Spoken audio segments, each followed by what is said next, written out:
Notice how you're over your leg. Yeah. Got to be shifting early. I know the big focus right now is our arm, but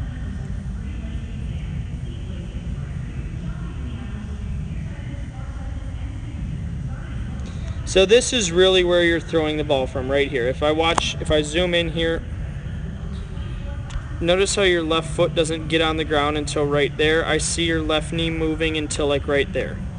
Okay, so you really haven't, you can't really throw the ball and transfer energy until your left leg firms up. Okay, so it's nothing to worry about. That's just what's going on right now. So because you're really throwing the ball from this position, this is where your speeds peak, okay, which is later than you want it to. You want them to peak into foot strikes, so your front leg has to firm up fast, okay?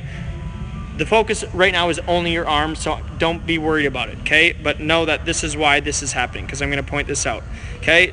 So your elbow flies in front of your face right now. Okay, so the fact that I see that in front of your face, this is maximum external rotation right there. Okay, so you're maximum externally rotated in front of your face. We don't want that to happen. I should see your arm into extension right now. Okay, you do a good job letting it get into extension when the ball is still in your hand, but this is where you miss. Like, this is why you're inconsistent with where the ball is going, because this is inconsistent. Okay, so this is going to affect your ability to throw the ball consistently. At the end of the day, I'm asking you to load your arm in a different way. Now, notice what you did on the left. Elbow got super high, arm flattened out a lot. Okay, so we're still not doing what we think we're doing. So what?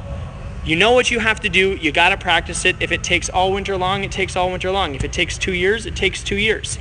I have flat out seen kids do exactly what you do, and they work at it and they work at it and it clicks one day.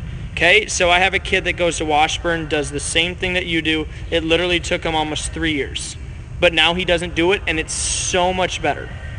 Okay, so he started doing it when he was a ninth grader, and now he's a senior.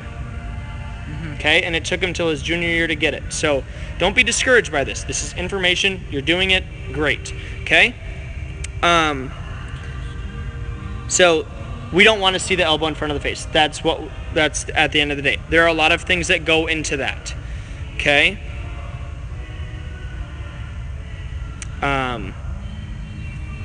So if I'm just looking at nothing else, arm pattern, we see that you're not doing what you're doing. But if I go back and say, okay, if I'm not worried about the arm and I'm just looking at the whole picture, the first thing I'm going to worry about is not moving inside your leg when you lift. So we have to move early. We have to create early momentum down the mound. Okay, so if you wanted to work on one other thing besides your arm when you're on the mound, it should be moving forward.